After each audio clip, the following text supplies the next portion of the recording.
श्री तुकाराम जी कह रहे हैं इतने दुर्गुण अंदर हैं, क्या करूं, बस नहीं चलती। हे पांडुरंगा नारायण, हमारे और आपके बीच में बहुत दुर्गुण है ये। मैं आपकी तरफ आना चाहता हूं, मेरे हृदय में इतने दुर्गुण हैं, आप तक पहुंचने नहीं दे रहे। पर आप दया सिंधु, सत्य कर दिखाओ अपना नाम। आपका नाम दया सिंधु है, आप हम पर दया करो। मैं इंद्रियों के अधीन हूं, तुकाराम जी कहते हैं, पर इतनी बात सुन लो कान खोल के आप, मैं जैसा भी हूं पंडरीनाथ मैं आपका हूं।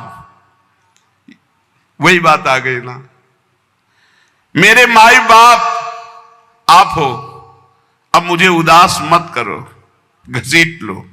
ये जो इंद्रियों का विलास, मन का विलास है, मेरे पंडरीनाथ आप दया सिंधु अपना नाम सत्य करो। मैं जैसा हूं प्रभु आपका हूं। अब ये बात आप सत्य करके आप दिखाओगे, मैं जैसा हूं आपका हूं, ये सत्य करके आप दिखाओगे। आप घसीटो हमारे मन को, हमारी इंद्रियों को। नाथ काय करूं आताम या मना न स्वर्णिम विषयाची वासना। मैं क्या करूं, ये मन इंद्रियों के साथ विषयों में भाग रहा है, ये विषय वासना छोड़ना नहीं चाहता। मैं मना रहा हूं इसको, डांट रहा हूं, पर ये पतन की ओर ही भागता जा रहा है। हर साधक के अंदर की वृत्ति यही है। प्रार्थिताहिम राहे ना आदरिम पतना ने धालिम। मैं प्रार्थना करता हूं, राह पर लाने के लिए डांट लगाता हूं, लेकिन ये मन अपनी इंद्रियों के साथ भोगों में भाग जाता है।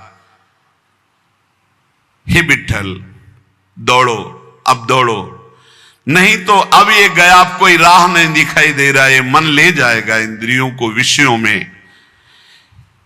ये सब तड़ातड़ बंधन तोड़ करके विषयों की तरफ भाग रहा है। आशा तृष्णा कल्पना ये पापिनी मेरा नाश कर रही। तुकाराम कहते चक्र पाणी पांडुरंगा अब बचा लो, नहीं बाद में क्या होगा, गिरने के बाद उठाने आओगे तो फायदा क्या, गिरने ही ना दो।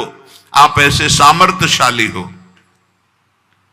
प्रार्थना, कल चर्चा चली थी कि मन को, इंद्रियों को विषयों से बचाने में हम असमर्थ हैं, तो हम प्रार्थना प्रभु से करें, पुकारें। जैसे गोस्वामी जी कल कह रहे थे कि हौ हार्यो करि जतन विविध विधि अतिशय प्रबल अजय, तुलसीदास बस होई तबे जब प्रभु पेरक बरजय। हे नाथ मैं हार गया हूं, बहुत उपाय करके ये बस में नहीं हो रहा, आप डांट दो मन को, ये विषयों की तरफ ना जाए, आपके चरणों की तरफ जाए।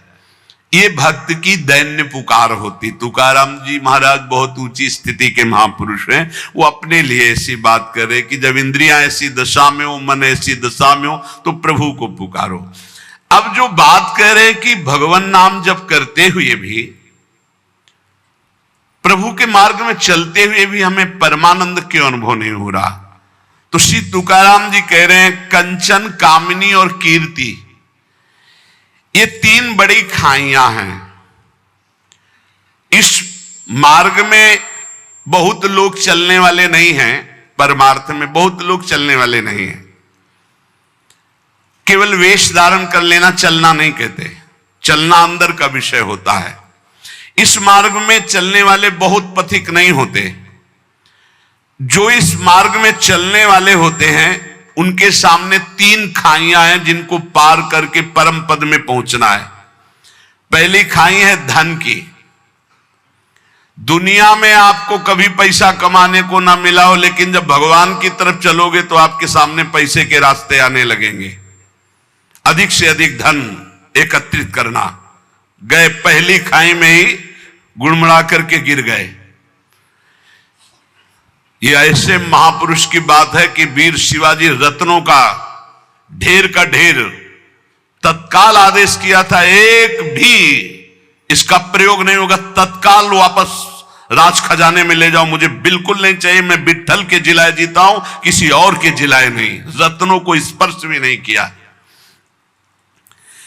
पैसे की खाई, रुपए की खाई, अर्थ की खाई में एक तो बहुत लोग चलते नहीं है, परमार्थ में तो गिने चुने लोग चलते हैं।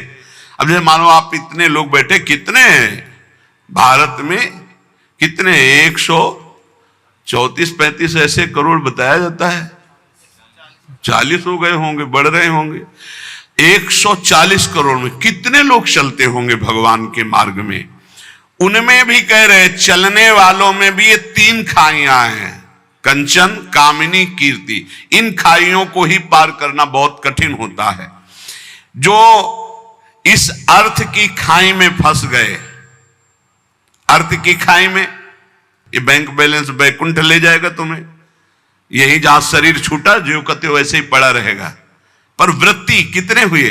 बोले 90। अब कितने हुए? बोले 100। अब कितने हुए? 110। उसके चिंतन का सुख होता है, उसी में फंसा रहता है। इन के इन प्रकार बहुत बुरी तरह फंसाती माया, बहुत बुरी तरह फंसाती है, जिसका कोई निर्णय नहीं किया जा सकता। केवल हरि गुरु कृपा करें तो इस कंचन से बचना हो जाए, नहीं बहुत बुरी तरह इसमें फंस जाते हैं। इसी के त्याग के लिए निकले थे, इसी में फंस जाते हैं, इसी में फंस जाते हैं। अब जो कुछ बहादुर कंचन त्यागी निकले, अर्थ त्यागी निकले, कभी जीवन में अपने सुख के लिए अर्थ का कभी प्रयोग नहीं किया, अर्थ को स्वीकार नहीं किया। अब इससे कोई निकला तो दूसरी है खाई कामिनी, काम, चाहे स्त्री शरीर हो चाहे पुरुष शरीर हो। इसमें तो प्रायः जो कंचन से बच के आए उनमें मुंह भरा इसमें गिर जाते हैं। काम भाव में बढ़िया से बढ़िया भोग व्यवस्था हो जाएगी, क्योंकि भगवान के मार्ग के पथिक हो। माया हर टांग मारेगी, तुम्हारे अंदर की बात जानती, तुम्हें क्या पसंद है, कैसा पसंद है, वैसी व्यवस्था कर देगी तुम्हारी। गिरो और इसके बाद जलो, सड़ो, फिर आगे नहीं चल सकते। जो कोई इस खाई से बचा तो तीसरी खाई मान प्रतिष्ठा, इसमें तो फिसल कर मान लो जैसे 100 चले तो 50 तो अर्थई में गिर गए, 25 कामिनी काम में गिर गए। अब जो 25 चले उनमें 1-2 निकल पाएगा। जो कहो हरिवंश रस बिरलो समझनहार, 1-2 ही जो पाइए खोजी सब संसार। अच्छा, गिरे हुए अपने को गिरा हुआ नहीं समझते, ये ऐसा गिरना है बड़ा लुभावना, बड़ा सुखद। अब वो मान की खाई में श्री तुकाराम जी महाराज कह रहे, जो भगवत कृपा प्राप्त होता है वो इस मान की खाई को पार करता। बिरला ऐसा कोणी तुका त्याचे लोटांगणी, कोई बिरला ऐसा है जो हरि के चरणों में हर समय लोटता रहता है। चित्त जिसका हर समय नाम जब चलता, वो इस कंचन की, कामिनी की, कीर्ति की तीनों खाइयों को, इसे शास्त्रीय भाषा में कहते हैं लोक ऐषणा, वित्त ऐषणा, पुत्र ऐषणा। अगर इन तीनों ऐषणाओं को पार कर जाए तो ब्रह्मबोध हो जाए, भगवत प्राप्त हो जाए। जहां ये अंदर स्वीकृति कुछ विशेषता, वही मान की फिसलन उसको गिरा देती है। कुछ विशेषता ले, बोले भाई झूठ बोल रहा है तो ऐसे नहीं, 10% तो सही होगा ही। 100 में जब बात निकलती तो 10 तो सही होती, 90 झूठ मान ली। लेकिन आपको सच्ची बताऊं, 100 का 100% झूठा हो तो 1% भी सत्य नहीं है। कैसे जानोगे, कैसे जान सकते हो? ये रुपए की आसक्ति, भोग की आसक्ति और मान प्रतिष्ठा 100 का 100% झूठा है। वो तब पता चलेगा जब यहां से तुम्हारा ट्रांसफर होगा, तब समझ में आएगा ये बैंक बैलेंस तो मेरे काम ही नहीं आया। जोड़ जोड़ के मर गए, हमारे काम नहीं आया। नाना प्रकार की भोग वृत्तियां रही, लेकिन अब तो दुर्गति का अवसर आ गया। बड़ा यश कीर्ति था, ये किस काम में यश कीर्ति? अरे यश कीर्ति बहुत मजाक समझो, मजाक, बिल्कुल मजाक समझो, कोई भरोसे की चीज नहीं है यश कीर्ति प्रतिष्ठा। ये सूखे पत्ते जैसी हवा चली उधर ही पहुंच जाते हैं। तीसरी खाई को पार करने में बड़े बड़ों के जीवन में संदेह खड़ा हो जाता है, मान प्रतिष्ठा सम्मान कीर्ति की। साधक वही जो तीनों खाइयों में ढिलाई न करे, चढ़ता चला जाए, निकलता चला जाए, कसौटी पर कसता चला जाए। तीनों खाइयों को जो पार कर गया, तुकाराम जी कहते पांडुरंगा सामने खड़ा है। भगवान सामने खड़े, तीनों खाइयों से पार होने वाले को गले लगा लेते।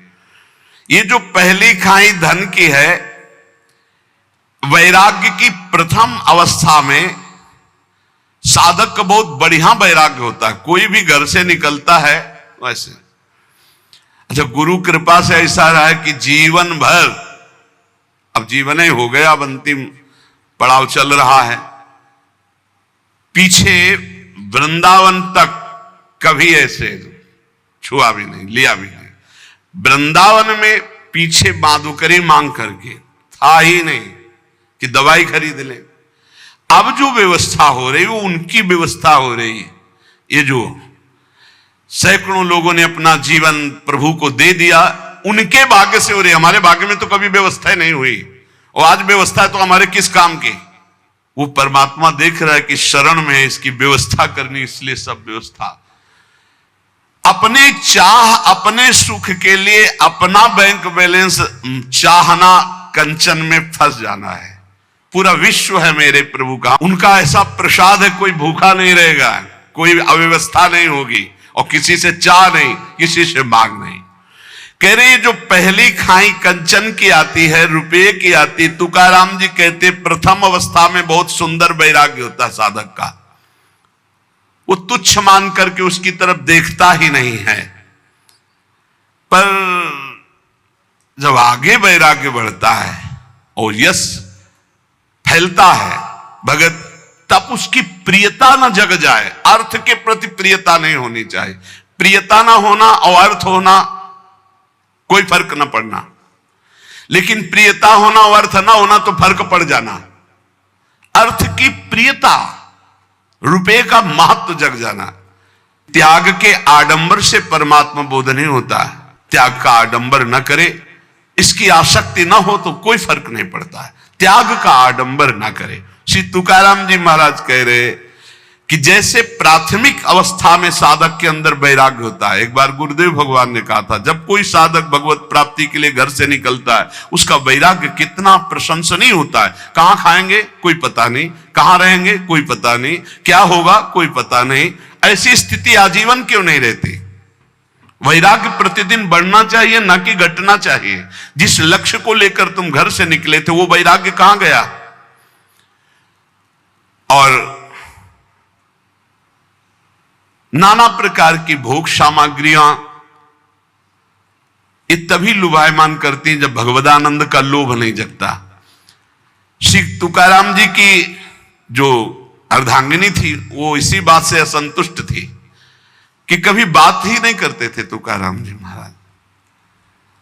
दिन भर निकल गए, 2-3 पर्वत थे, उनमें एकांत में बैठे राम कृष्ण हरि राम कृष्ण हरि। रात खाने की भी व्यवस्था नहीं, रात में आए ध्यानस्थ होकर विराजमान है। ना कहीं कंचन में लगाओ, न कहीं कामिनी में लगाओ। अभंग रचे थे जो बहुत महिमा, वो इंद्राणी में डुबो दिए थे। इतने यश के रहित भाव वाले, कहीं सुसुख वांछा नहीं। भंडारा नाम पर्वत पर ये चले जाते और पूरे दिन अंधेरे तक बस मंजीराएं बज रहे हैं, तालियां बज रही है, वाद्य बजाते हुए राम कृष्ण हरि राम कृष्ण हरि राम कृष्ण हरि। एकांत में यदि कोई भगवत साक्षात्कार पाना चाहता है तो तुकाराम जी कहते एकांती लोकांती स्त्रियांसी न भाषण, प्राण गेला जान करूं नए।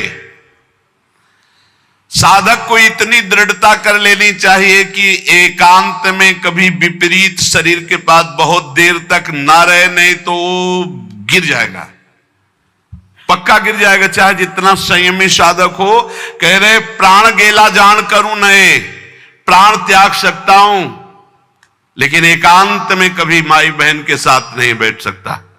तुकाराम जी कह रहे साधक में इतनी दृढ़ता होनी चाहिए कि उसका वैराग्य इतना दृढ़ होना चाहिए कि चाहे प्राण निकल जाए पर मैं कभी ऐसा गलत, ऐसा दृढ़ निश्चय होना। और इसके लिए बहादुर न बने, डरता रहे, यही डर ही डर हरिवंश हित।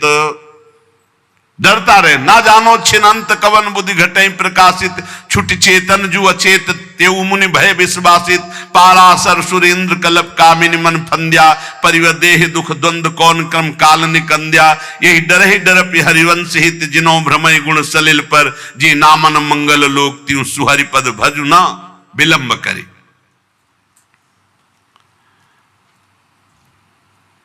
हम लोग अपने साधन का महत्व तो भूल करके भोग का महत्व तो जब अंदर बैठा लेते तब ये बातें आने लगती। छुप छुपा कर देखना, छुप छुपा करके उसका मनन करना, ये सब नष्ट कर देता है। वैराग्य शिखामणि, अग्नि स्वरूप तुम्हारा वैराग्य हो। कभी एकांत में विपरीत आकर्षण वाले शरीरों का संग कभी न करे। नहीं, बहुत बुरा पछाड़ खाकर गिर जाओगे, चाहे जितने बड़े जितेंद्रिय बलवान इंद्रिय ग्रामो विद्वानम अपि कर्षति। इंद्रियां बड़ी बलवान है, कभी भी भ्रष्ट कर सकती। इसलिए बचते रहो, भागते रहो, डरते रहो। और गृहस्थ हो तो केवल जो अर्धांगिनी स्वीकार की, इसके अलावा नहीं तो परमार्थ नहीं बनेगा। जिसको अपना उद्धार चाहना है, जिसको अधोगति अपनी नहीं करनी है, इन बातों को साधक बड़े ध्यान से सुने। रात दिन भगवान के चिंतन में डूबना है तो अर्थ को एकत्रित करना और स्त्री संभाषण, एकांत आदि मिलन, बैठना, बात करना, ये सब छोड़ दे। ये मन बड़ा चंचल, थोड़ी देर लड़ पाओगे, इसके बाद फिर भ्रष्ट कर देगा, गिर जाओगे, फिर नहीं उठ पाओगे। जहां गिरना शुरू हो जाता है तो वो असमर्थ हो जाता है, उसकी हिम्मत खत्म हो जाती है। एक बार भंडारा पर्वत पर नाम कीर्तन में मगन थे श्री तुकाराम जी महाराज। और जब कीर्तन करने के लिए वो जाया करते थे, इतना सुंदर रूप, जो भगवत भजन करने वाले होते उनमें एक लावण्य जागृत होता है, भागवतिक। वो सांसारिक बनावटी सुंदरता नहीं होती है कि वो नाना प्रकार के लेप लगा करके गोरा बनना, सुंदर बनना। तो एक नवयुवती रोज देखती थी तुकाराम जी को, चरणों में नूपुर बांधे पर्वत, भंडारा पर्वत की तरफ जाते और एकांत में खूब नाच नाच के भगवान को रिझाते, कीर्तन करते। वो अपने मन को नहीं रोक पाई। मानो भगवान परीक्षा ले रहे हो। जब वो आंख मूंद कर राम कृष्ण हरि जय जय राम कृष्ण हरि निवेदन किया जाकर, दंडवत, दूर से ही दृष्टि गई, देखा उसकी भाव भंगियों को। नेत्रों से देखने से ही पता चल जाता है तुम किस भाव से देख रहे हो।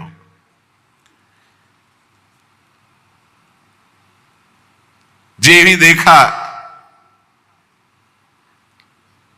अंदर उनके जो भाव प्रकट हुए, इसी समय अभंग की रचना की।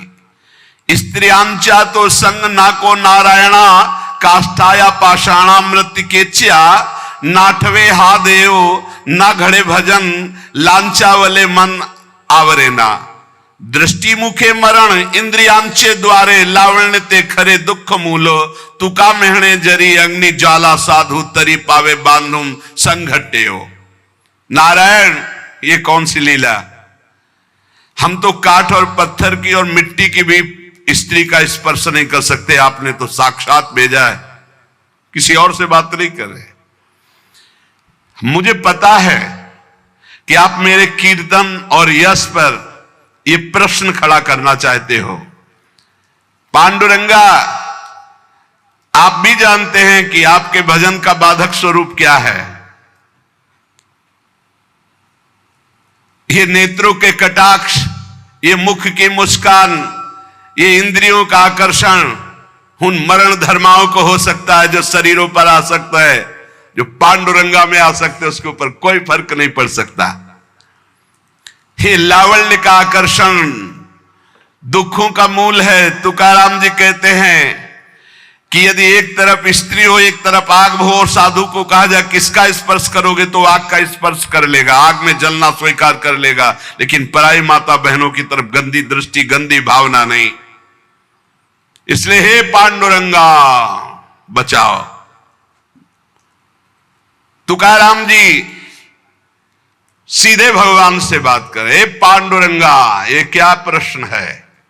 और उससे कहा, पराविया नारी रखुमाई समान हे गेले नेमुन ठाइन चिंची। तुम तो हमारे पांडुरंगा की प्रिय रुक्मिणी माता के समान हो, रखुमाई समान। जैसे हम पांडुरंगा के पार्श्व में विराजमान रुक्मिणी माता को देखते हैं, हे माता तुम तो वैसे हमारी दृष्टि में हो, तुम रुक्मिणी माता के समान हो, इसलिए तुम जाओ, तुम्हारी यहां कोई चेष्टा की चाल नहीं चलेगी। जानती हो हम कौन हैं? हम हरिदास हैं, हम प्रभु के दास हैं, तुम्हारे द्वारा हमारा पतन नहीं हो सकता। ऐसी बुरी चिंतन वृत्ति मत रखो। तुकाराम जी कहते हैं कि यदि उस स्त्री से कहा तुम्हें परपुरुष ही पसंद है तो बहुत संसार में है, यह तुम्हारी चाल चलने वाली नहीं। तुकाराम जी ने सीधे साष्टांग दंडवत किया कि आप हमारे लिए रुक्मिणी मां के समान हो, रखुमाई रुक्मिणी मां। और हाथ जोड़कर कहा, विदा हो, यहां आपकी कोई चाल चलने वाली नहीं। परमार्थ का महावीर सुभट एकांत भंडारा पर्वत है, कोई वहां दूसरा नहीं। और नवयुवती सुंदरी आकर्षण कर रही, हृदय में कैसी भावना है कि जो विठ्ठल के पार्श्व में विराजमान रुक्मिणी माता वो उनके समान आप हो और साष्टांग दंडवत। ये है भक्ति का चमत्कार।